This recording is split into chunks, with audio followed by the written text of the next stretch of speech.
Good afternoon. I'm Ethan Woy here with Coach B. It's part of another episode here of Coach B Weekly. Now, Coach B, we were just talking about, last week we started off with Super Bowl picks. We both got the Super Bowl right, but the game itself was, I don't know, kind of boring. I saw some tweets that NFL Network was saying like, "Hey, we're replaying the Super Bowl yesterday," and all the replies were like, "Oh, good, I need something to sleep to tonight."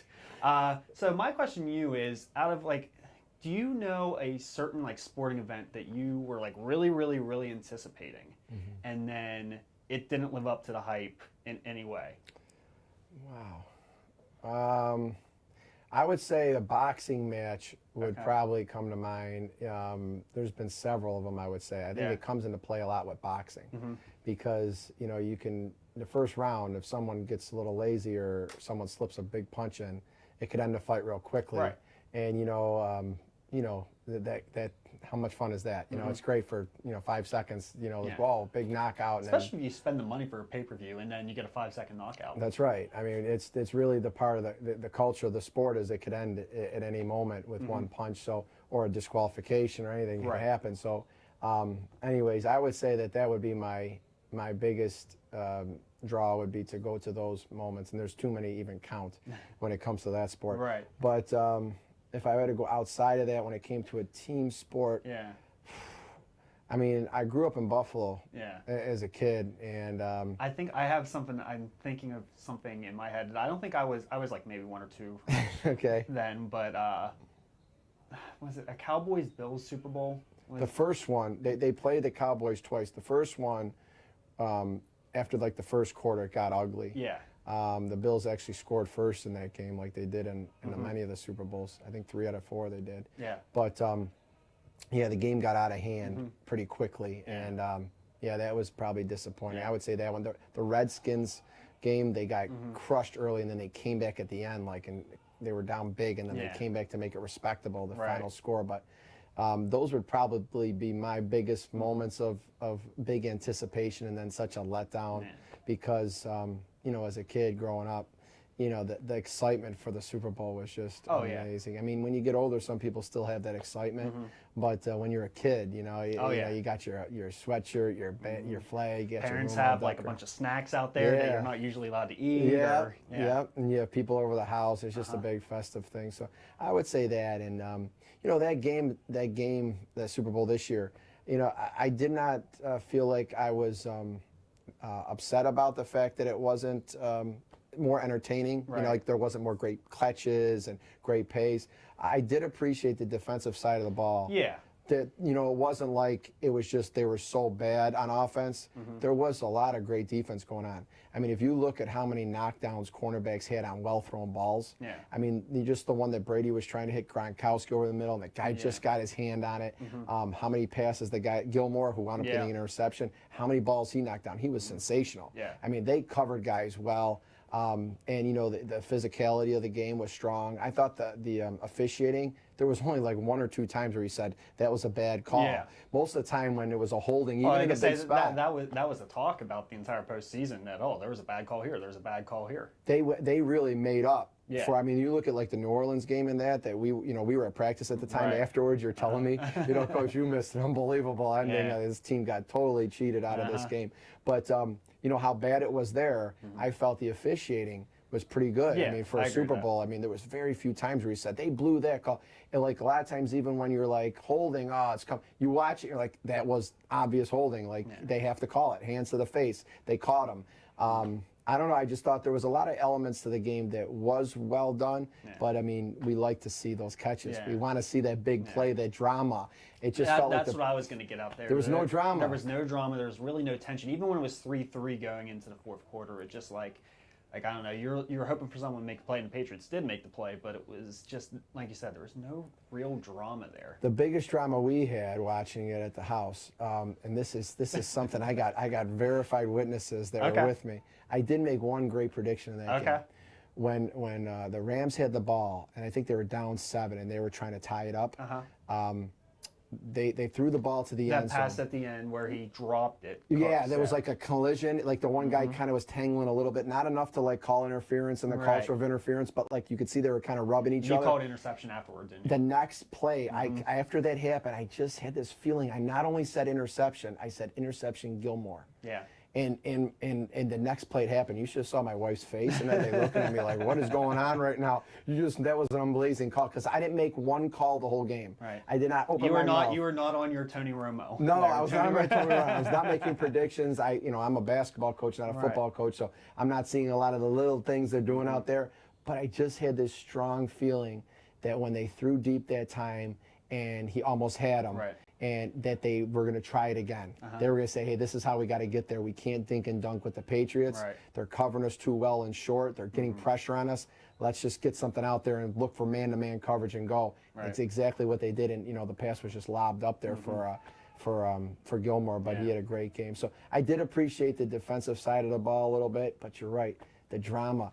Every time we hinted to get to some, then something would happen and change everything. Yeah, then it'll be a fourth down, there'll be another punt. Right. You saw the punts, the Rams. I mean, what a great job the Patriots did.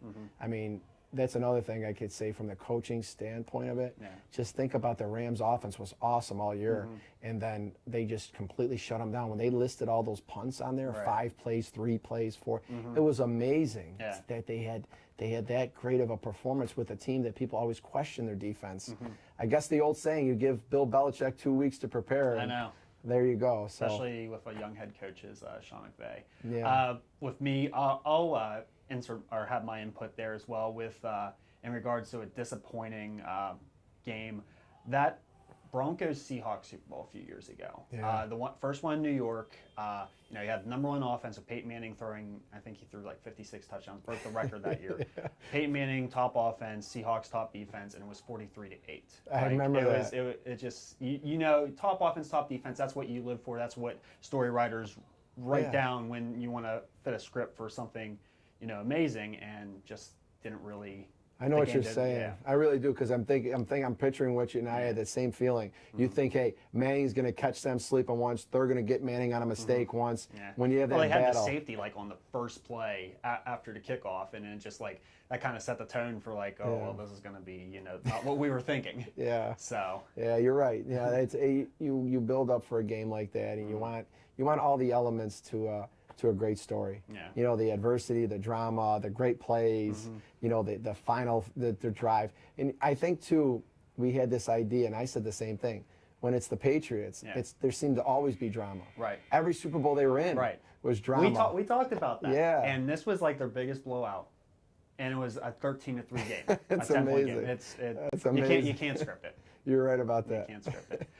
We'll go from football to basketball here. Talk about Saturday's game against FDU. That was a 63-43 win this past Saturday, tying last year's record start in NEC play. You really took control of the game right off the bat, 23-9. But it wasn't like you came out of the gates just making everything. It was a steady kind of build.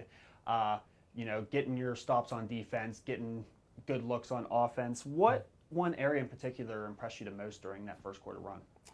Well, we were paying attention to detail, especially on the defensive end. I mean, on both ends, but, the ball wasn't particularly going in at a high percentage. We were getting some good looks. We weren't always finishing, but, continuing to go to the next play. We always say next play. Did a real good job of coming back and just staying attention to detail. FDU, is well coached. Yeah. They really are. And, he does a great job of throwing things at you, and you got to be able to handle it and adjust. And, I thought our attention to detail and our passion on the defensive side of the floor really set the tone. And, as we continue to stick with it, we had our runs then where we knocked some shots down and we continued to go after it, and those relentless rebounds and putbacks and things like that, getting to the free throw line, going to the basket hard. I thought it was one of those games that I felt really good about the culture of how we played.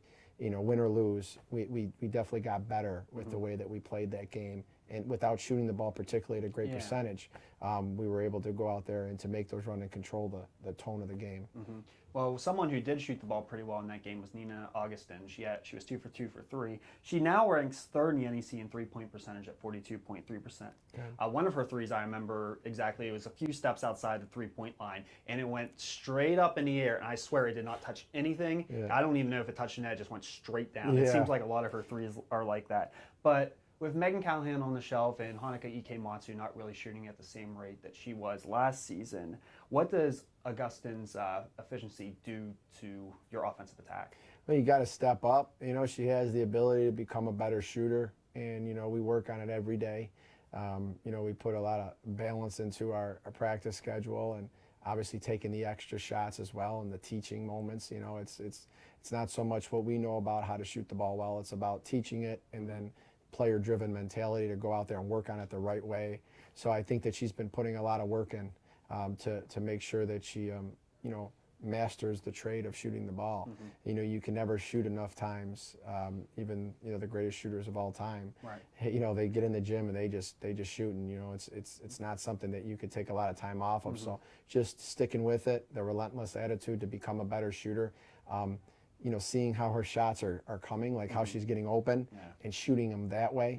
Because, you know, we could all go into an open gym and just take shots comfortably the way that we want to shoot the ball, hold the ball a certain amount of time, catch and shoot. Well, I think the one we're talking about was off the dribble. So, you know, if she's getting that off the dribble and that pull-up, working on it that way, you got to be familiar with the speed, the pace, and the way you're getting your shots. And if you're shooting them anywhere different than the way she shot that in the game, then you're not working on it hard enough. So she's been doing that well. A great response by her to continue to master her trade, and it was nice to see her knock them down for us like that. She's had other games like that in the past where she's done that. And so just continue to stick with it. If you've had a bad game shooting the ball, get back in the gym and work on it some more. And that's the same thing that, you know, Hanuka's got to continue to stick with as well, to continue to go back to the shooter that we know she can be, is just keep working at it, keep making it better. Teams are going to obviously get after her when she's shooting the ball well, but when she's playing at a great pace and knocking them down, you know, it's a tough guard for her, for sure. Yeah, and if, you know, they do miss those shots, you've been pretty good inside pulling down offensive rebounds. Right now, ranked first in the league in offensive rebounding percentage at 35.5%, with Nneka Zibo, Nadej Pluvios, and E-Ray Ozzy Mamadou all ranking in the top 7 of the NEC in offensive rebounds. What has really gone into that success on the glass, especially on the offensive end? Well, we talk about, you know, our mentality of having a relentless attitude, and, you know, especially for the forwards, you know, being really aggressively wise in how they crash, how they get in there.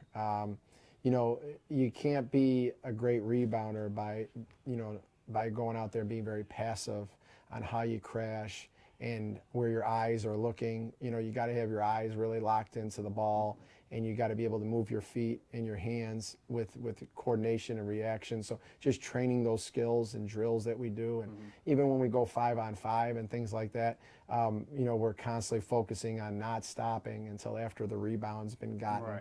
And then obviously that we've safely hit the outlet or got the ball out of trouble. So just the way that we do things as far as how we train every day, and, you know, our drills to not create bad habits, I think has a lot to do with our rebounding. I mean, if I don't see a culture of crashing every day, no matter if we're in a drill or we're 5-on-5 or going up and down, you know, I'm not gonna be real happy about it. I'm not gonna be real nice about the fact that we're getting lazy with that. So we get after that a lot at practice, and we do it in so many different ways.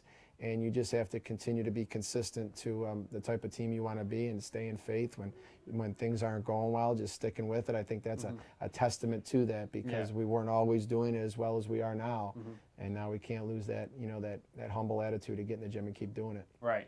And then defensively, you held FDU to 43 points, that being the 7th opponent this season. You've held under 50. You know, when you're talking pregame or when you're going into a scouting report against a team, do you have a magic number that you want to hold a certain team to, or maybe a field goal percentage that kind of would guarantee, or at least, you know, be likely to be successful in that game? Right. We've done a few of those in the past. Just when we knew we had a certain challenge that we wanted to meet, we might have put a number to something. But not often. You know, not often. What we really have kind of looked towards is just valuing each possession, and just always holding ourselves to, you know, if it was a good look that they got down the floor, and you know, how well we contested the shot, and how well we defended the action. Really, we're just really breaking it down that way. And again, that takes more work. Yeah. You know, like if you had the mentality to say to a team, okay, go win. I mean, that's great. You could say, well, you know, that makes me just want to go out there and just run through a wall. I mean, just go win. But are you really going to go out there and give your best performance with that kind of mentality? Focus on why they're getting rebounds against us or why we're not getting rebounds. And then also, like when it comes to the defensive side of the ball, like you're mentioning, you know, what they did to bother us and what we can do to counter it. Sometimes it's because, you know, we're not, you know, communicating well on the court, or we're not thinking the game well enough.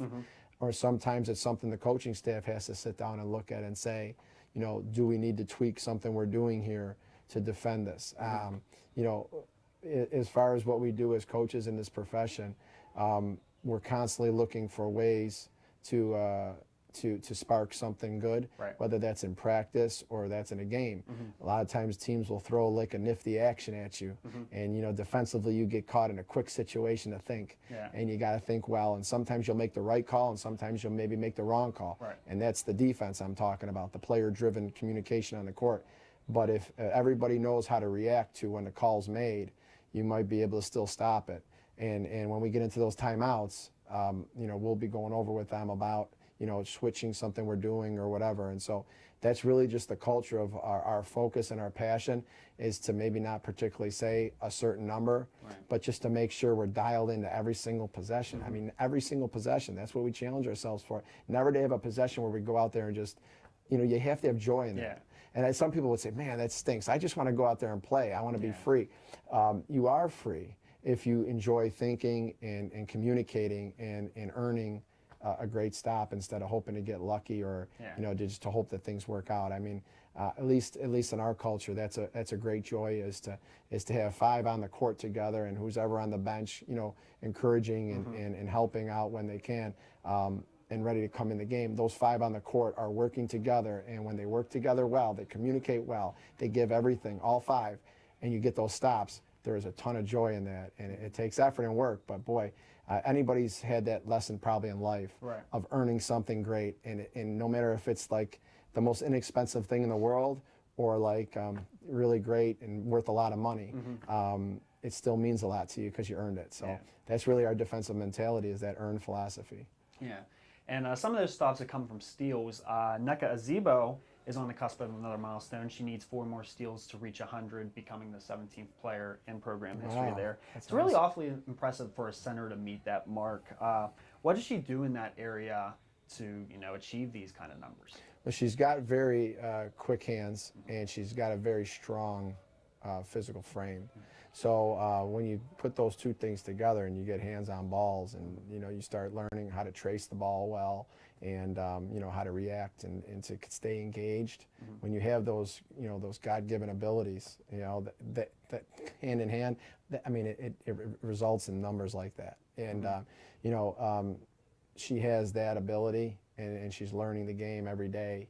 And I just think that's a testament to that. You know, just going out there and challenging herself to, you know, to think the game and to be in position to make that steal. It's not just about running around there and just because I got quick hands flying around like a, you know, like a karate expert, you know, and just flying around with my hands all over the place. It's intelligently knowing how to create a steal and then using that ability that she has. That's where you get those huge numbers then, because someone's challenging themselves with ability to do that. You know, some of the student athletes we've had in the past, you know, they don't have as quick of a hands or as strong as a frame as Nneka. She's exceptional with that. But they work super hard, and they put up great numbers too as well. So it's really about putting in what you can and getting out what you earn. And I'll tell you something about Nneka, about intelligence. You know, her steals have a lot to do with her intelligence. You know, she had a 4.0 GPA last semester. And I say that with great humility because, you know, she earned every bit of that. And that's what I'm really proud of as well. So she's an intelligent person that's going out there playing with passion now and a God-given ability. And I really, I think that number has a lot to do with that. Yeah, like I say, and with her fouls as well, the intelligence plays in because their freshman year fouled out of a bunch of games, like 8 or 9 games, and now, I think she's only fouled out maybe 1 game this year, so that, that plays a big part too. Yeah, the path wasn't always easy for her as far as like you said, fouling out and things like that. There's been a lot of things that she's had to work hard to change, and she's got still a ways to go, but just focusing on the moment and getting a little better every day, that's how she's really developing right now, and just staying in faith of what we're doing and who she is every day at practice. She had a great day today, that's been a joy to be a part of and to guide her and to teach her, is to see these kind of things. So that number's awesome. I hope that she continues. Yeah. Speaking of NECA, this is gonna be good. Got a couple of fan questions. This one first from Barry of Levittown. He asked, a bunch of us are big fans of NECA's orange hair. In all of your years as a student or coach, have you ever considered doing anything out of the ordinary with your own hair? My hair? Yeah, your hair. Man, I'll tell you what. It's usually either did he cut it too short or is it too long? I mean, that's about as out of ordinary as I've kind of thought about. No, I would say in my younger years, because NECA's in college right now.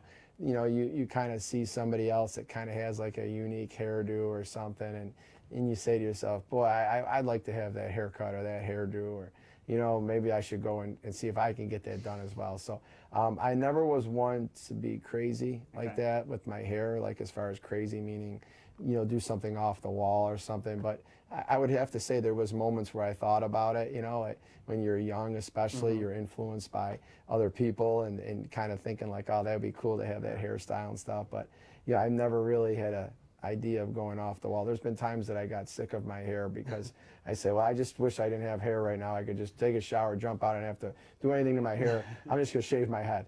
But that would be an interesting look. That would be a very interesting look. And I've come close a couple times to saying, I'm just gonna go and do it, and then I never did. Yeah. But yeah, she definitely has the unique style of hairdo that she's been wearing for a while now. But that's this NECA, that's the way she is. So in the 90s, you didn't go with like the whole frosted tips phase at all? No, I never did that. Yeah. Although that was a very popular thing. My years. I'm gonna say I tried doing that. You I remember vividly. So I'm like 7, 8 in elementary school, and I tried to do the frosted tips things because the boy bands, NSYNC, Backstreet Boys, all their. What was the other one? 98 Degrees. 98 Degrees. That's exactly what I was thinking of. The lead singer all had it. Like I think it was like. Had to be part of your resume to be a lead singer of a boy band. You had to have frosted tips. So how did it work out for you? It ended up being like a skunk streak here. So like my hair, it's like a dirty blonde right now. Dirty blonde with like a bleach blonde middle. It was, and I had it like a buzz cut. So it didn't turn out well. Were you homeschooled? No, I was not in school. I went into school. Actually, you know what? I think this was actually over the summer, so not a lot of my classmates saw this. Oh man. But I tried it, and it didn't work all that well. So what was did you have to wait for this to all kind of get it took like a month or so for it to fade back into my regular hair. Oh, man. I give you a lot of credit because what a lot of people would do is when they messed up like that, they would just get another dye and just go all one color or do something to kind of fix it. But you just wore it. Yeah, I just wore it. I mean, I think the only people that actually saw it besides like my parents and family were my little league teammates. Wow. So, but I rocked it. How was your peers? I mean, just to kind of get into this a little more. How was your friends, your peers? How many meet some people that weren't your friends? I think they were okay with it, but they probably made fun of me behind my back. Oh, okay. Yeah. They didn't at least do it to your face? Right, exactly. They were one of those ones that say, hey, why don't you get out of here so we could talk about you? They held off. And laugh about it. Yeah. Well, I mean, I'm sorry that didn't work out for you. And so you never made it into the band or anything? No, didn't make it into a band or anything. Okay, I do some karaoke, boy band karaoke, but nothing, no bands, anything like that. Well, I'm going to tell you something. I had friends of mine that went down that road too. Yeah. And they even had the dances all down and everything to the boy band. All the dances they did. Right. Everything's choreographed. And those, I won't mention their names because if they're ever listening or any of our friends are listening, they're never going to hear the end of that. But yeah, when you grow up, when we talk to NECA, when you grow up, you have things sometimes that you're attracted to, and you just kind of make sure you're not going too crazy, and you just keep things under somewhat of a control here, and just continue to work hard every day and be a great person. I mean, I think that the mistakes we make with our hair or things like that. Some days we look back and we say, what was I thinking, or why did I do that? But, just working hard every day and being a great person, going out there and challenging yourself to put others in front of yourselves. That's what we really challenge our student athletes to do, and there's been a great joy in watching them do that. And NEC has been working so hard. I mean, a 4.0 GPA, and she probably thinks it's the hair, but it's her work ethic for sure. And the second question actually is from Kenya, right behind the camera there. A little more of a serious question. Okay. She asked, so what does the phrase "hands wide open with a full heart" mean to you? Because you're always preaching that to the players on the show here. So, and I'm kind of curious about that too. So what does that mean to you? Well, it just means, it's kind of like when we put our hands like this, it's kind of like, whatever the day is going to bring for me, whatever life is going to bring for me, having your hands wide open, ready to receive, not to sit there and to try to deflect everything away from coming at you. Things are going to come at you, and to take it with honesty and then go forward with grace. If you have a day where you wake up and you get horrible news to start the day, a lot of times we talk about these stories. I can relate to the Anna Nicky story with the ring, losing the ring, and being out there in Greece. My first 5 minutes in Greece, I'm realizing I just lost something that meant so much to me, not because of how much it costs, but what it represented, how we earned that ring to go to the NCAA tournament. That was a hands wide open, a full heart moment to me, because it's all easy to say I'll handle adversity well when it comes, but then when it gets there, are you really ready to handle it? We would love to wake up every day and you have your schedule of how the day is going to go. We're going to have meetings at this time, practice is going to go well, we're going to start at this time, we're going to end at this time, everybody's going to work hard, everything's going to go great, but that's not life. Life is hands wide open with a full heart to us, where things are going to come at us and we receive it and we're ready to handle it. And when you go out and play a game, that's a great mentality to have in our culture, is to whatever the game brings, and however the start of the game is, the middle of the game, when those moments come that are tough, just have your hands wide open with a full heart to handle it, to go to the next play, to get into that huddle, and to continue to have that mentality to put others in front of yourself. That's what that means to us. And so it's something that we do say a lot, because you have to remind yourself. Every single one of us wakes up and think, every day. I say wake up, it's like the start of your day, and things will go differently than you planned. And some days are definitely worse than others. We have some minor things happen. People get horrible news, tragedies, illnesses, things like that. And if you just have that mentality, it's going to help you a ton see the right things that you do still have, and you continue to never quit attitude. And so that's really kind of the long-winded answer for that. But it's a great question, because some people might not understand why you have your hands wide open. The full heart mentality is, obviously your heart is full to take on whatever is coming your way. So receive it, and then a full heart to take care of it and handle it, and to continue to put others in front of yourself, not to get selfish while you do that. Yeah, well said. And lastly here, Bryant and Central Connecticut this weekend. Saturday's game against Bryant, a win will set a new school record for an NEC start with a 10-0 record. With the team's youth and kind of the rough non-conference slate, can you give me one word that would best describe achieving that if you do so? Well, anytime these kind of moments come where you're going towards the next game, and you've gotten on a run where you've continued to win games, you go on a nice winning streak, you can't think of things in our culture of how I feel in the staff and the team is you're not in fear now of what if we lose, or what if the next game doesn't go as planned. That would go completely against what I just talked about.